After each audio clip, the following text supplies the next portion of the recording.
Good morning, good afternoon, everyone. We're just going to give everybody, all the attendees, a few minutes to get signed in here, so please stand by. We'll be starting the webinar shortly. Thank you very much.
Okay, why don't we get started?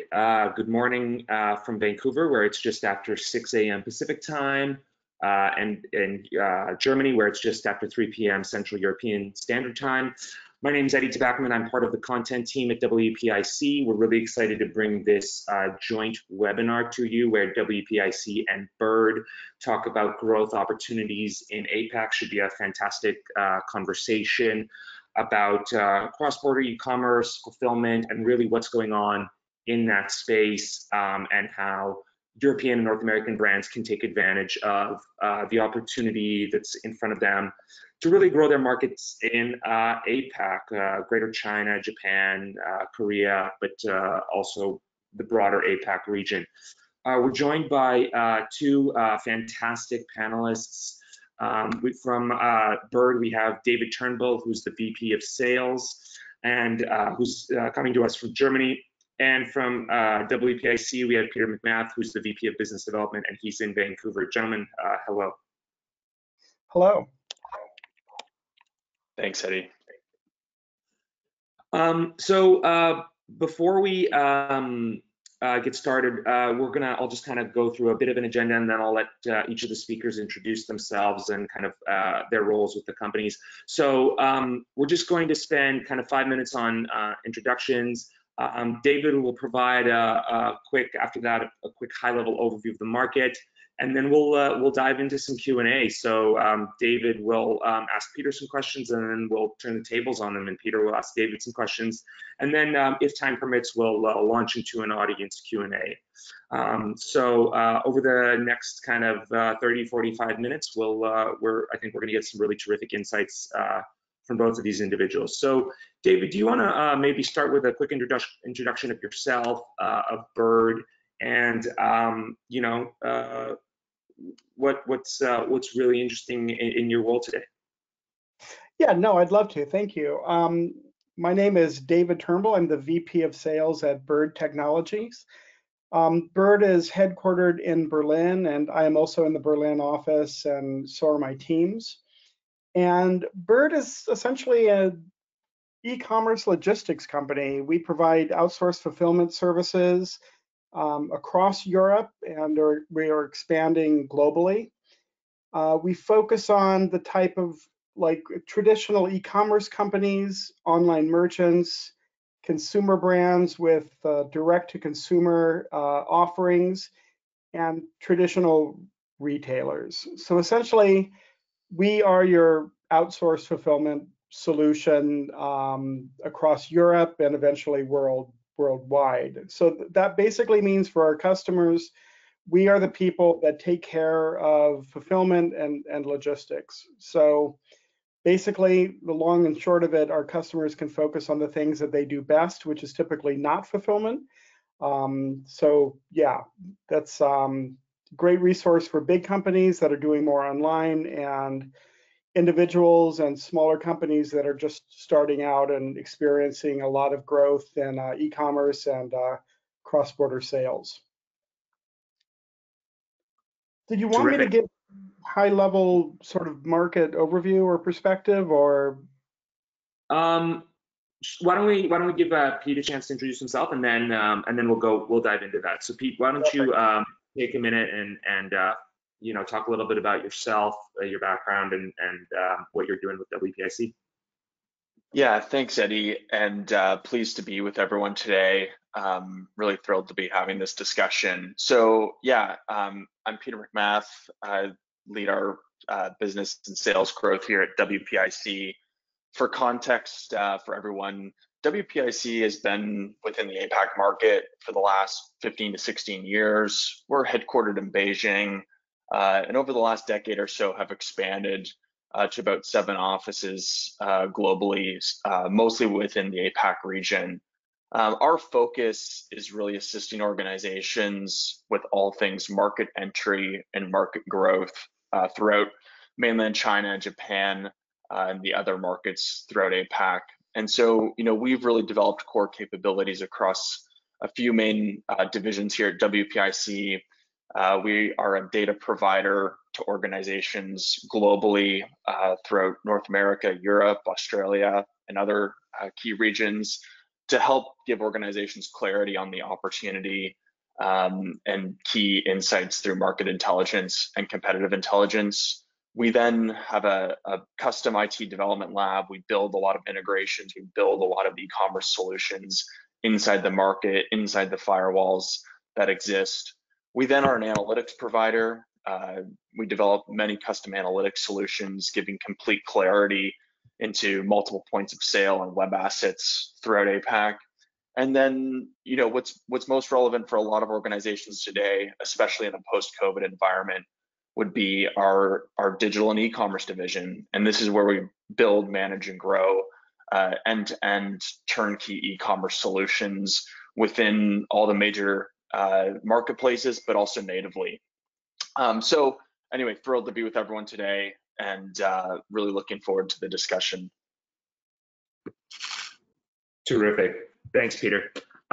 David, over to you. Can you provide us with that high-level overview of what you guys are seeing in the market, and kind of we're about to kick off Q4 of 2020. What does the world look like from where you sit? Yeah, so we look at the world from a number of perspectives. Our primary source of information is from our customers, existing customers and new customers, but we also track trends. There's a lot of data in the countries that we operate and across Europe, and we try to basically keep track of what's happening so that we can make better decisions about where to expand and where to provide additional services. But there are 4 main areas that are driving change, and essentially they are driving trends that were already in place, and they're really more accelerating things that were already happening. And so I think we're moving faster to where we've been headed for a long time. So the 4 things, I'm going to start with the most obvious, and that is COVID-19. COVID-19 is I think we all know how it has changed the e-commerce environment and just things overall, and it's sort of obvious to state the impact that it's had, but it really is truly driving a lot of transformation that would have happened slower otherwise. And I think we're seeing big changes in consumer preferences and consumers' behavior. Also, big changes among merchants. They are accelerating decisions that they would have made eventually or in a couple of years. They're reallocating resources to match this situation that kind of came upon us suddenly with COVID-19. The second point is the rise of online marketplaces. This ties in together with COVID as well, but online marketplaces such as Amazon, eBay, Etsy, Auto, they facilitate not only the growth of e-commerce, they lower barriers to entry, and they also facilitate a lot of cross-border e-commerce. So these online marketplaces are truly having a massive impact. A related topic, number 3, is the growing importance of shop systems, which, like online marketplaces, do lower barriers for smaller and independent merchants.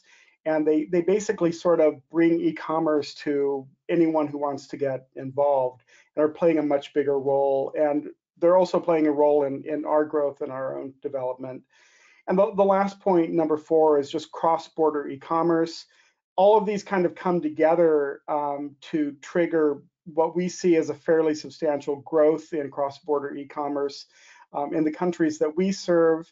And again, these all are tying together where needs that have emerged suddenly are being met by all sorts of traditional and non-traditional players who are taking advantage of marketplaces, of service providers like Byrd, of technologies like shop systems, and are basically responding in real time to a crisis, but also a fundamental change in the way things are being bought and sold globally. That's terrific. Thanks, David. A lot of really interesting insights there, and yeah, this is clearly like it's a very interesting time to be part of the fulfillment space, to be part of the e-commerce space. So appreciate you providing those. Next, we're going to move to some kind of some discussion kind of between Peter and David. So David, I'm gonna flip it back to you and let you kind of launch into some of the questions you've prepared that are really going to resonate. Terrific, thank you. So Peter, at a high level, what's the opportunity for European brands in APAC? Yeah, thanks, David. Really great question. I think where I would start with that is really going back to what you first said, really about the rise of marketplaces, the importance of cross-border e-commerce. When we look at APAC, we view this as representing one of the largest e-commerce opportunities for European brands and frankly brands globally. When we look specifically at a market like China with over 900 million internet users, this is a really exciting opportunity for brands to access mass consumer demand and attention through a couple of key marketplaces that really dominate this attention and share of consumer wallet, where hard after-tax dollars are spent. And so when we look, really within the APAC market and take China as an example, a marketplace like Tmall within the Alibaba ecosystem can represent close to 60% of a given category's market share. JD or Jingdong would represent an additional 20%.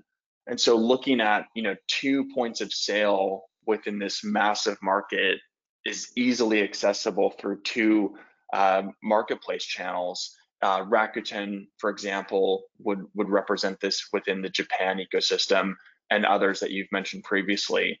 Another really exciting opportunity is the nature of consumer behavior and the importance of all the major shopping festivals throughout the market. Think 618, 1111 that we're all familiar with, and the 1212s of the market. These all represent multi-billion-dollar single-day consumer shopping events throughout the calendar year.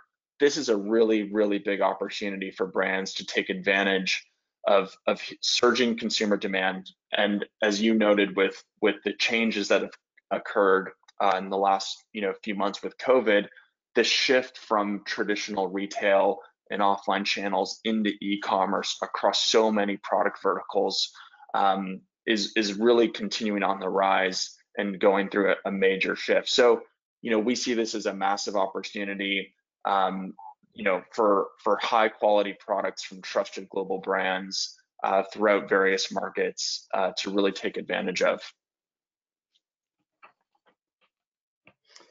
Great, thank you. I have another question. How does logistics fit into that ecosystem? What are some of the things brands need to be aware of with respect to cross-border e-commerce and logistics?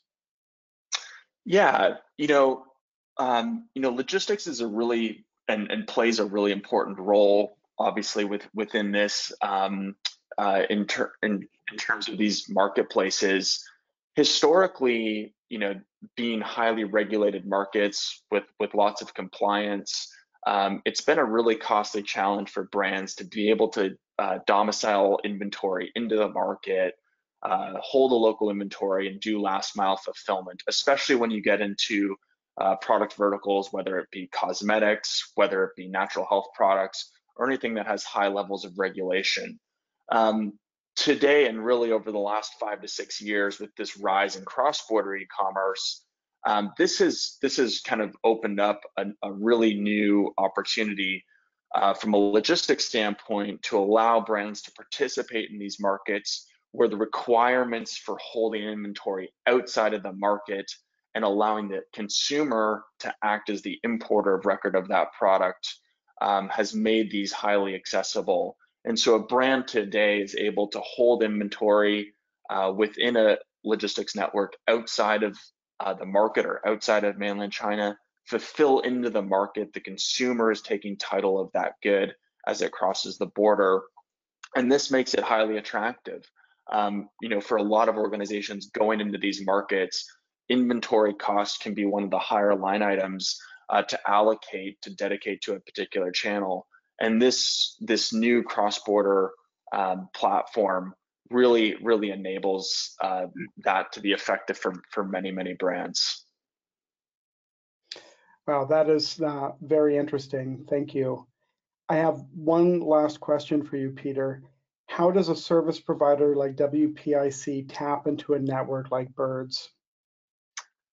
Yeah, so WPIC works with hundreds of brands, and really where the rubber hits the road is being able to directly integrate a point of sale within your network, right? So we're able to take that brand's logistics system, essentially plug in a new front end point of sale within any of these cross-border marketplaces and turn that on and allow cross-border fulfillment from that network. And so through our IT and integration development capabilities, we build and manage these systems and integrations completely. And so there's really a host of easy solutions to enable brands to stay within their existing network, fulfill into this market, and activate these new channels. So that's really where things get exciting for us, working with an organization like Byrd and being able to take brands that are currently active in other markets around the world and add an additional point of sale by simply integrating all the back-end logistics with an additional front-end point of sale. Maybe David, I'll take a moment here to jump in and ask you a few questions. Yeah. At the start of the call, you were mentioning the importance of data for Byrd. Data is really kind of a key fundamental pillar for us at WPIC. But one thing that I hear a lot, and I'm really interested to hear from you, is understanding, how important is data transparency for brands that Byrd is working with? Yeah, no, I think I can tackle that. So data transparency is pretty important for a couple of reasons. First, you're looking at a massively complex environment. So if you're a brand and you're working in one country, you've got multiple marketplaces, multiple payment systems and providers. You might be working with several third-party logistics providers, and obviously you'll be working with multiple carriers. And so when you start adding additional countries to that, and you have sort of sort of a global approach to your marketplace and to your customers, it becomes much more complex. And so data transparency becomes extraordinarily important. Tying into this is your consumer has massive expectations that the product that the consumer wants is available when they want it, and the color and size that they want it delivered cheaply and as quickly as possible. So there is really no room for guessing or waiting for information, or there's zero tolerance for gaps in information. So the data has to be readily viewable, visible, and workable, and integrated into a system that you can use it for analysis and basic reporting. So at a basic level, you've got to be able to track and provide statistics for performance.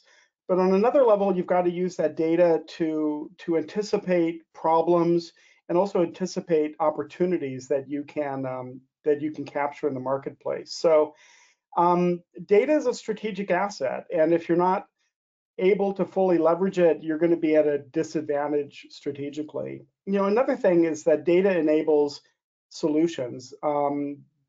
We can add on additional solutions such as sustainability or tracking CO2, tracking you know, any number of other services, just basically by integrating data together. So data transparency is very, very important, especially if you're dealing with cross-border. You've got to have a handle on that. Yeah, well, great. Yeah, certainly couldn't agree more. Going back to one of your previous comments about just the changes you've seen recently. From your perspective, how has COVID changed consumer behavior? And with this rise of marketplaces, how have online marketplaces been impacted? Yeah, so I'd like to tackle this just from a number of perspectives. And I hate to start on such an obvious level. I mean, we all follow the news and we all know what's going on, but consumers, on one hand, there are restrictions to them going out. They may also just fear getting infected, so people are staying at home more. You see retailers that are not able to open. Many have gone out of business. They simply were not able to survive this period. But household expenditures really have not changed substantially. And so, people are not only buying the things that they need for day-to-day survival, like clothing, medicine, cosmetics, food, etc. They're also satisfying needs that they maybe would have met by going to a theater or going to a swimming pool or going, to see a movie. Since some of these opportunities to sort of fulfill sort of basic needs or longings are not meetable, they're shopping online. And so this has pretty profound implications for merchants. Like we mentioned before, the sort of traditional brick and mortar merchant might not be able to survive this, or those that have transitioned early online are going to have a much better shot of succeeding in this time. But what we have noticed in a lot of our customers, and this is really interesting, is that, going back to that online marketplace and going back to the idea of shop systems, we are seeing a lot of individuals or small groups or couples that are using this crisis to create new opportunities for themselves. And they have a vision. They see an opportunity in the market that is not currently being fulfilled by anyone. So, just to give you an example, maybe it's kind of a hypothetical based on an existing customer, but there's a couple, they're both lawyers. They decide that there are these products that they can only get in China, but there's a great appetite for these products in the United States and Europe. And so they go for it. They're able to leverage the online marketplaces, the shop systems, use service providers like Byrd to basically bring their products to customers who need or want this product but are not able to get it in sort of a traditional setting. And they're creating great opportunities for themselves and also satisfying the needs of the customers. So That is that's always been there, but that's really taking off, and we're seeing it every day. We talk to dozens of individuals and people every week who are getting started doing like this, or many of our customers that are shipping really substantial volumes every week started off small as just sort of an idea of how do I meet this demand that I see. Another thing too is you see traditional consumer brands that have always had a presence in a marketplace like Amazon, but they're keeping those presence, and those presences are valuable, but they're also expanding into more of a direct-to-consumer option using the shop software, like Shopify, for example. So we're talking to and working with a number of traditional consumer companies who are selling directly to the consumer. And this is a trend that's been around for a while, but we're seeing it really take off in companies that maybe have had sort of a smaller D2C offering are putting a lot more resources and attention against it, and bringing us into the equation, and that's very exciting. So maybe the last thing I would mention is just sort of the traditional retailer who has been doing fine and was suddenly sort of surprised by the COVID situation. We have been talking to a number of these folks who are looking to do more online and are looking for a third-party fulfillment partner to help manage both the fulfillment in their country and other countries. So long story short, COVID has, it's been a terrible crisis for the entire world. And we see a lot of variance in terms of how companies and individuals are responding to the changes, and how they are turning to online marketplaces and technologies and service providers like Byrd to not only protect themselves from the sort of downturn in business, but also open up new opportunities and to take advantage of demand that is not being met elsewhere. Very, very interesting. Yeah, it's such a unique perspective that you have in this role, and thanks for sharing that. I want to talk and ask a little bit more about your clients, and you touched on a lot of things, but I think what would be useful for the audience today and for myself is understanding, what sort of KPIs do your clients have, and ultimately, how can outsourced fulfillment help organizations reach those KPIs? Sure. The great thing about technology is that it creates a lot of data that can be used, and technology can also make it easy to collect and report on and analyze the data. So we are able to collect a lot of data from a lot of different data points, and as a result of that, it's possible to arrive at KPIs that are really useful to optimizing the business and can be readily tracked with the data generated just in day-to-day business.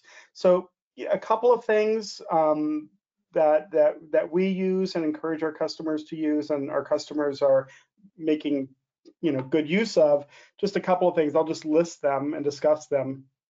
Just at the beginning of the process, just receiving speed and accuracy. So basically, how quickly and how accurately are goods received in the warehouse. So that's point one. Fulfillment accuracy. When an order is received, how accurate and timely is that order executed? The picking, the packing, the labeling, any kind of customization, that all has to be perfect. And back to my earlier point about customer expectations, the expectation is perfection. And that can sound scary to an online merchant, but you've got to use the data to perfect the processes to the point that you can have perfect fulfillment accuracy and timeliness. Inventory accuracy is also very, very important. It's also very easy to measure, and these are the things that technology makes it easy to measure and report on, so it also becomes easier to adjust and fix and optimize. Another couple of important KPIs, same-day parcel shipment. That is extremely important just in terms of satisfying that need for speed that the end customer has. One KPI would be average cost per package, all in. What does it cost to, basically inventory the product, to package it, to ship it, all in, what are we paying on average per package? Order tracking is very important, and also the KPIs around returns and managing returns.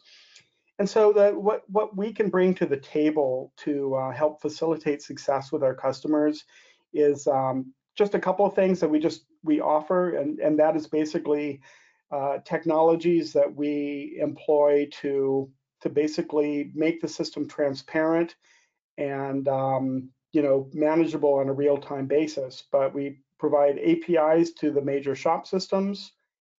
We provide our clients with a data dashboard and a warehouse management system, and we provide real-time stock updates and shipment tracking. And so all in, these are things that are kind of, they can outsource to us and we can do. We're the experts on doing it.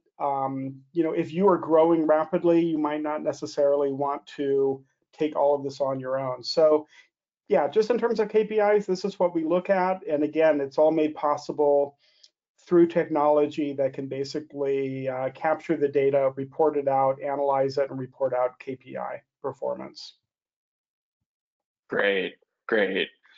Thank you. And I certainly could have many more questions, but I'll probably turn it back to Eddie and open it up to the audience. I think at this stage for some Q&A from them. So thanks for that, David. I've really enjoyed this discussion. Thank you. I found it really interesting and really appreciated your perspectives. Likewise. Thanks, guys. So yeah, we don't have a ton of time for a lot of audience Q&A, but we've got a couple of questions here. And Peter, I'll start with you. One of the things that I think a lot of people are interested in, just looking at the feedback of the questions, is, what is market entry into a new, some might say complex market like a China or a Japan? What are the kind of first few steps that a brand would need to take if they wanted to enter this market? Yeah, that's really great question. Really the first is identifying and understanding what the vision is for this market, right? So alignment of, what channel makes the most sense for your brand to be on within your particular product category amongst a particular competitive set. And so leveraging, all the data to be able to effectively make that decision is a great first step in understanding the specifics of that ecosystem. The next is then when you're talking about go to market, there's so many systems available from Byrd and from WPIC to make that process of entry straightforward and simple. When we look at our systems to activate these channels, we're activating brands within 30 days, for example, and really turning on these platforms. So that's really I would say the first component of it.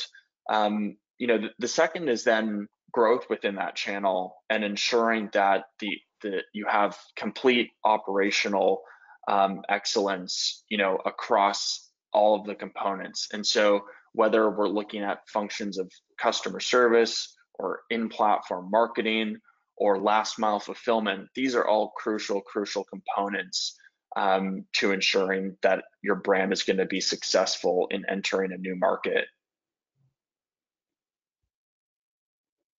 Terrific. Thanks, Peter. Appreciate that. So I'll throw one audience question at David as well. And David, I mean, this is going to be a pretty high level, you can go any way you want with this one, but whether we're now kind of in the throes of the COVID crisis or hopefully kind of eventually once we emerge out of it. So feel free to take it any way you want. But I mean, what are some of the top kind of problems and issues that your customers, your clients are looking to solve when they sign up with the byrd ecosystem? And again, it could be a current COVID or kind of, let's look ahead kind of a year, 18 months from now when hopefully this whole crisis is behind us. Yeah, so I'll just kind of freeform here, and I'll try to use a couple of different examples. So one thing that we see is just the ability to respond to change quickly. And so just using the example of a traditional retailer, by working with byrd, just to back up a bit, a traditional retailer might not necessarily be equipped or might not necessarily have the infrastructure to switch to a higher percentage of e-commerce quickly. And by turning to byrd, a traditional retailer can basically kind of change gears, and just by handing the fulfillment off to us. So it allows to scale or to pivot on a business plan, reacting to sort of a crisis like COVID very quickly. So that would be one example of sort of a traditional retailer. For like a consumer brand, working with byrd or companies like byrd is a really easy way of just scaling up fast in other countries. So for example, if you are primarily focused on the United Kingdom and you want to go into Europe overall, working with a third-party partner can kind of get you up to speed in another country really quickly without staffing up or without falling down a learning curve for a new country. So just for those two cases, responding to the current environment or executing your strategy to do more online faster, I think you do have a big speed advantage and also just a cost advantage and just a learning curve advantage by working with a third party. For the smaller players, and again, like I said before, the smaller player can quickly turn into a big player. A number of our very small clients have blossomed into really substantial online retailers since joining up with us. I'm not taking credit for that, but I think all the credit goes with them, but we were able to help them scale rapidly. And so you do have these cases where maybe someone starts in the garage and maybe they rent some space and they're trying to do fulfillment and you just can't scale it alone. And so if you're faced with the alternative of, I have all of this demand that has come in over the transom since COVID started because I have a product that is highly relevant, not necessarily available elsewhere. There's a lot of demand. I'm getting all of this interest on the online marketplaces where I'm participating. Scaling that from a fulfillment perspective is not easy or cheap. And so, I think for kind of all of our main categories of customers, working with a third party like byrd can be very helpful in terms of pivoting quickly, doing more online quickly, scaling the business up, or accelerating your existing D2C or online expansion plans. Great, that's terrific. Thanks, David. I hope that answered the question. Yeah, absolutely. Okay, we're actually going to leave it there because we're coming up on 45 minutes and we like to give people a little break before I'm sure they head into their following meetings. Thank you everyone for joining us. Really appreciate it. I know if you're on the West Coast, it's a little early. If you're on the East Coast, you're probably just getting your workday started. And I know if you're in Central European Standard Time, you're probably looking to wrap up your day. So this is kind of the only time that works for everyone in that it doesn't work for anyone. David and Peter, first of all, I want to thank you both for joining us. I think there was a lot of really, really interesting insights, and I hope you found the conversation interesting as well. For those who are interested in connecting with either byrd or WPIC, you've got the contact info for both David and Peter, and then the broader companies up on the screen there. So feel free to get in touch, ask your questions, continue the conversations, and I think both of our organizations will be happy to continue speaking with members of the audience, and we're going to get this webinar going up online, and you will be able to share this with your colleagues and other people in your network as appropriate. So with that, thank you again to our panelists, and we'll be signing off. Take care, everyone. Thank you.